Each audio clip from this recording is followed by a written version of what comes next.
Hello everybody, it's Kara from Old Book Garden, and today I'm here with my last quarter of anticipated releases for 2022. Sorry, I feel like the angle's a little weird, but that might be good because I'll need a lot of space for pictures. I am going to be looking down at my computer. Also, this is going to be even later than usual because I literally just forgot to do one. Yeah, like I don't know why. Like I just forgot that I was planning to do one last anticipated releases video. And I know that I almost always say this one will be shorter than usual and then it almost never is. But I think this time it might actually be true because even though I have a pretty good number of things to talk about for October, there's not very many for November and December at all, which tends to be like the way the publishing year works. So let's just get into it. I will also link all of the books I talk about in a pinned comment.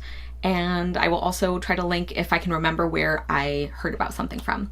Okay, so first I have, so this is Christmas by Jenny Holiday. This comes out October 4th. I'm filming this really late, so this is actually already out. I guess actually not quite as late as some of these have gone up, which is in itself kind of worrying. But this is a holiday romance. I'm very picky about romances, and I don't tend to read Christmas romances. And this is like the third in a series that is like royalty and regular person romances, which I never like, but this one is actually different because it's like a like somebody who works with the royal family and then like a regular person, which I think I would like much better. I don't like celebrity and regular person or like royal and regular person. That's just not something I enjoy. So I'm hopeful for this one. Also, as often happens, I would be lying if I didn't say that one reason I'm extra excited is that the main character is named Kara and she spells it like I do, which is always nice. Like that's not like what made me want to read this, but it is one of the factors that made me want to give it a chance. And I think I heard about this one from Tia and All the Books. I'm pretty sure that's where I heard it. Then also on October 4th, I have Crown of Flames by Sayantani Dasgupta. I think this might be, yeah, so this is the sequel to Force of Fire, which I think is a spin-off series. I've read a couple of her books in another series, which I've been enjoying, like really enjoying. And I think this book and this series are like specifically commenting on the colonialism suffered by India in like this middle grade fantasy setting, which I think is very cool.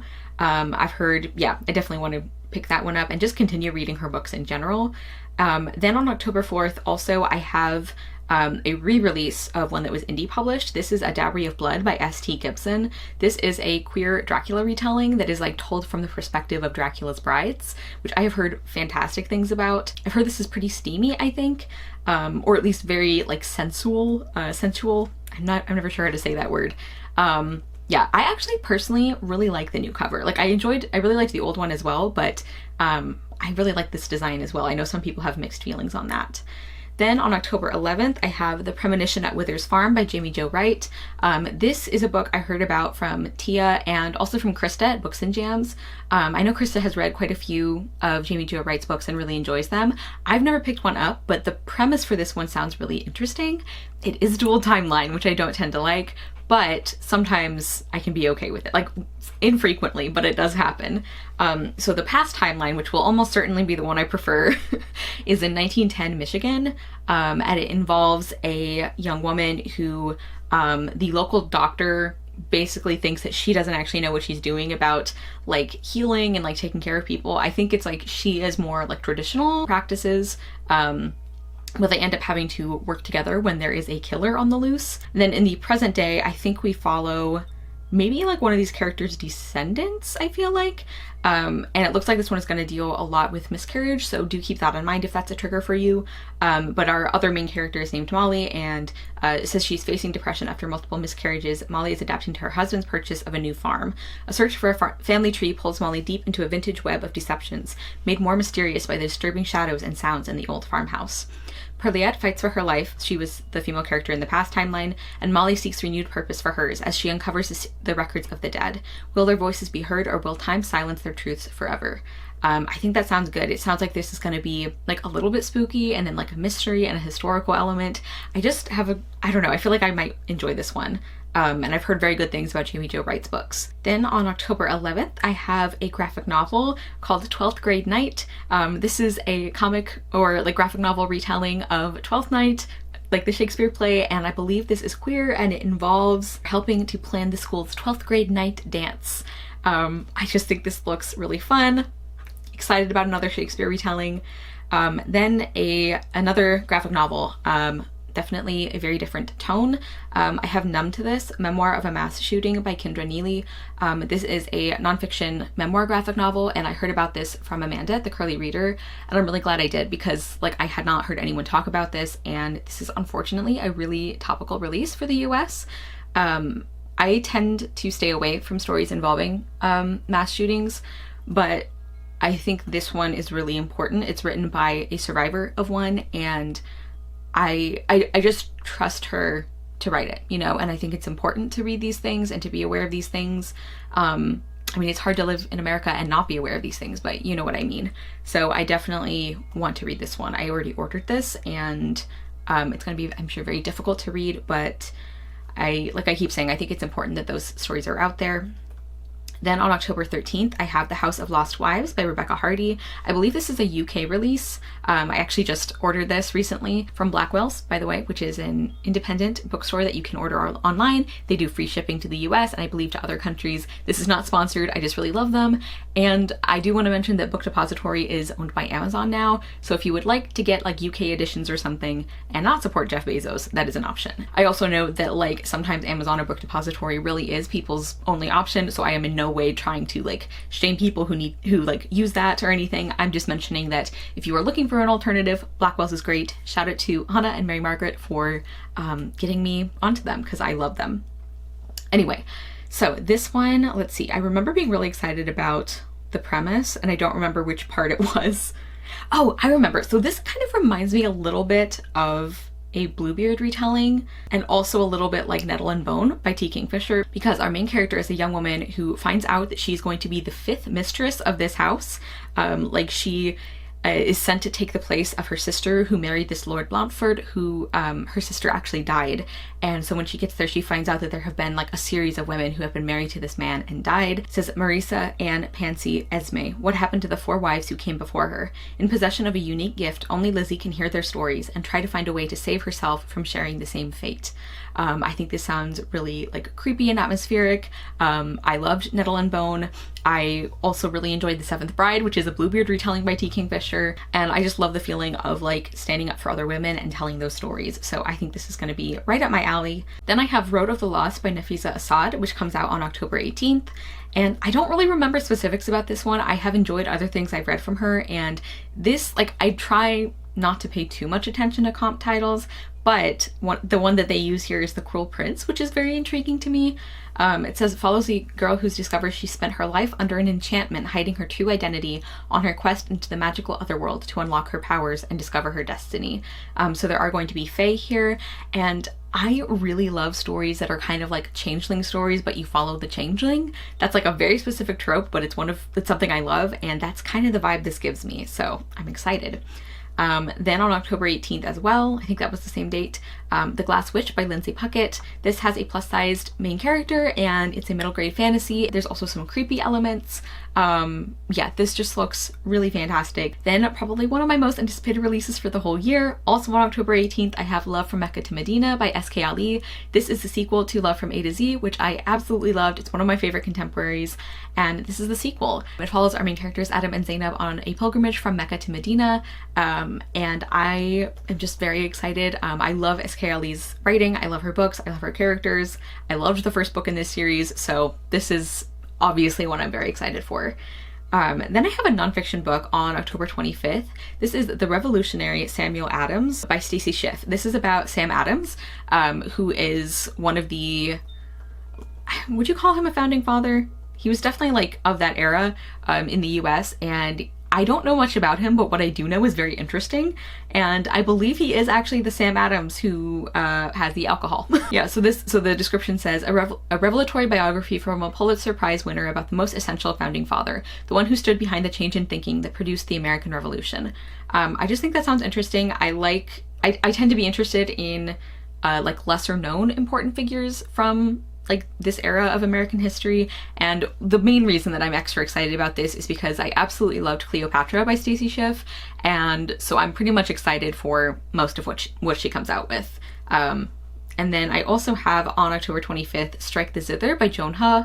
I am really excited for this one. I really enjoyed Descendant of the Crane, even though there's a lot of things about it that I should have had more issues with. It looks like it's a fantasy involving like betrayal and like political things happening. It's inspired by Three Kingdoms, one of the 4 classics of Chinese literature. Also mentions found family, rivals, and identity. I just think this sounds really interesting. Then I also wanted to mention Die With Your Lord by Sarah K. L. Wilson, which I think comes out October 28th. This is the 4th and final book in the Bluebeard's Secret series. I've only read the first book, but I really enjoyed it. Sarah K. L. Wilson is an indie fantasy author who I'm really excited to continue reading from. And yeah, just excited for that next book coming out. Okay, and then I think I'm just gonna do November and December's all together because I think I only have 1 or 2 from December. So November 1st, I have Moon Garden by Michelle A. Berry, which is the first book in a series, and I heard about this from Amanda at the Curly Reader. I am so excited. This is a like futuristic Secret Garden retelling. I love the Secret Garden. I feel like there's not enough retellings of it, and I feel like doing it in a completely different context and setting and genre might be a good way to go. So yeah, I think it's like a sci-fi dystopian, and I don't really know that much about it other than that tagline. That's pretty much all I needed to know. I'm very excited. Then on November 1st, I have a nonfiction book, White Women, Everything You Already Know About Your Own Racism and How to Do Better by Regina Jackson and Saira Rao. I feel like that title says it all. I think this is gonna be fantastic. It says a no-holds-barred guidebook aimed at white women who want to stop being nice and start dismantling white supremacy. I think this sounds great. I feel like this sounds like a good alternative to the White Fragility book, which has had some issues with the author and everything. So I just think this sounds excellent. Then I also wanted to mention one that I actually already have, but this is like the regular publication, and that is The Alchemy of Sorrow, which is by a bunch of different authors. The editor is, let's see, I believe the editor is Virginia McLean, and this is a collection of stories that are all speculative, I believe, and they're all about grief and hope. And I think this is fantastic. This was originally a Kickstarter, and because I supported it, I do have this one already, but you're also going to be able to find it more, I guess traditionally, on November 1st. So I still need to read mine, but I'm very excited. Then We Are the Light by Matthew Quick. I think this one I also heard about from Krista at Books and Jams. There's like a whole like paragraph explaining the setup, but what really got me is like the part near the end that's just about like the kind of story this is.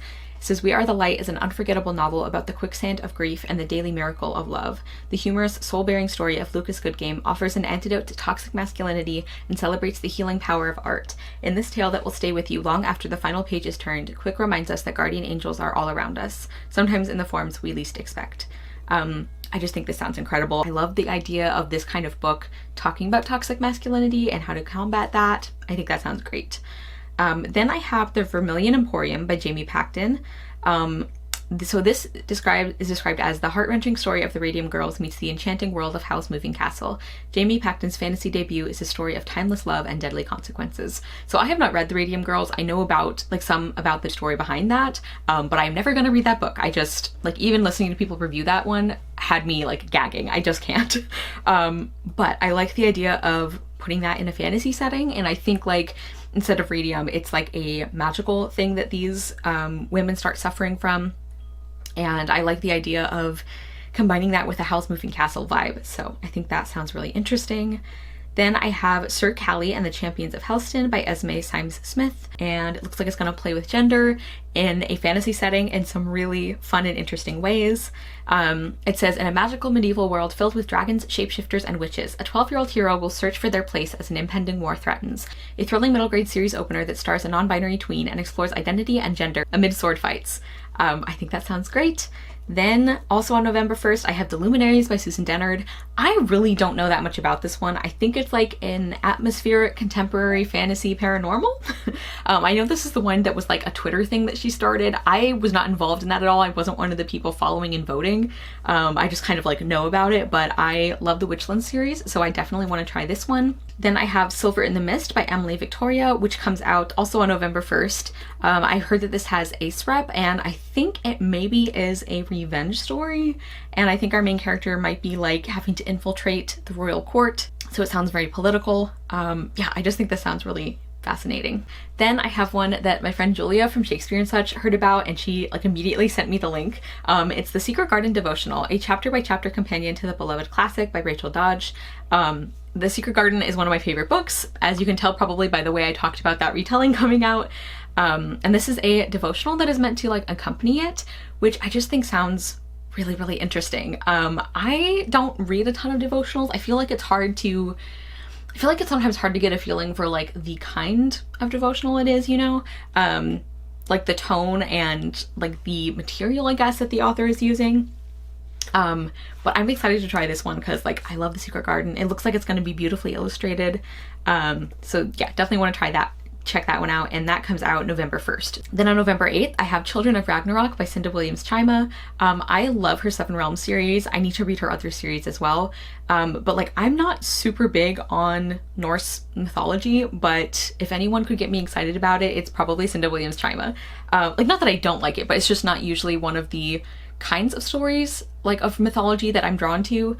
But I don't know what else this is about, but I love this author, so I'm gonna try it. Then I have The Stars Undying by Emery Robin. This comes out also on November 8th, and I've heard like good early buzz for this one already. Basically, I've heard that this is like a space opera fantasy that is inspired by the relationship between Cleopatra, Julius Caesar, and Mark Antony, which Cleopatra is one of my all-time favorite historical figures, so I'm pretty excited about this. I do think that like relationship is going to be pretty central.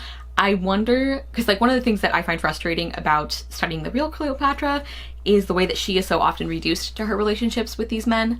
And I do understand, like, I think this book is taking that relationship as its focus, but I also hope that the Cleopatra character gets something else besides that as well. But I have heard really good early things, and I'm excited for that. Then I have Cook As You Are, Recipes for Real Life, Hungry Cooks, and Messy Kitchens, a cookbook by Ruby Tando. This comes out November 8th. This is the US publication of a book that's been out in the UK for a while. And this is about like making good food that doesn't take forever. Maybe it's in small portions. Maybe it's with ingredients that aren't like super special or fancy. Basically, the vibe I get from this book is like cooking and eating well and enjoying it and not having it be like exhausting, which I love that. I think that sounds great. I know a lot of people really love Ruby Tando, and I actually have her other book that I need to read that's like a little bit more of a memoir, but I'm excited for this too. Then I have At Midnight, edited by Dahlia Adler. It says 15 beloved fairy tales reimagined. This might be one of my most anticipated releases, despite the fact, I actually have it right here next to me. Despite the fact that I have still not read That Way Madness Lies, edited by Dahlia Adler, which is Shakespeare stories reimagined. I don't know why I'm like this. It's fine.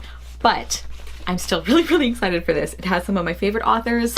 It has Darcy Littlebadger, Stacey Lee, let's see, Anna Marie McLemore. Oh my god, Anna Marie McLemore's doing The Nutcracker. I forgot that. That's amazing. Dahlia Adler's doing a Rumpelstiltskin retelling. Yeah, like I think this sounds incredible. Did I tell you when this comes out? November 22nd. I can't wait. Then A Consuming Fire, also on November 22nd. That is by Laura E. Weymouth. This is going to be a really intense fantasy that really deals with like the harm that religious abuse and spiritual abuse can cause. Like there's like a whole thread that Laura E. Weymouth posted on her Twitter talking about that kind of content in this book. Yeah, it says a dark young adult fantasy of love and vengeance following a girl who vows to kill a god after her sister is unjustly slain by his hand. I think that sounds very intense, but like a really interesting story. Then I have The Poison Season by Mara Rutherford. This comes out December 6th.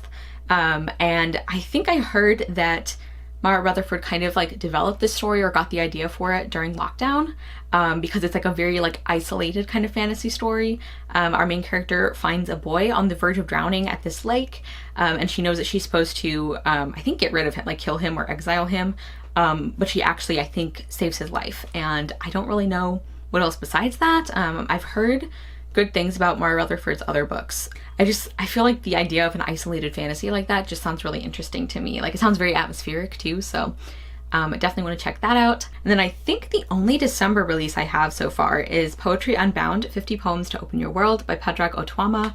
I don't know how I heard about this one. It might have been on Twitter, but I can't remember. So I think this is like a collection mainly of currently writing poets. Like it says, a diverse array of voices, and it looks like a lot of these are having to do with like grief and healing. It says, through these wide-ranging poems, Otwama guides us on an inspiring journey to reckon with self-acceptance, history, independence, parenthood, identity, joy, and resilience. So I think these are going to be like a lot of different kinds of topics, but it says to inspire fury, tears, joy, laughter, and surprise. So I think like just a lot of different emotions and experiences. But whatever I heard about it made me think that I wanted to try it. So those are the last group of books that I'm really excited for in the last quarter of the year. I will link the ones I've done for the other quarters down below. Let me know if you are excited about any of these. Let me know if I forgot a book that you think I should put on this list. You think I'd love it? Yeah, like I feel like this might go up late like they tend to do, but I do think this is one of the shorter ones, which is exciting. Thank you guys so much for watching. I will see you soon with another video, and I hope you love the next book you read. Bye!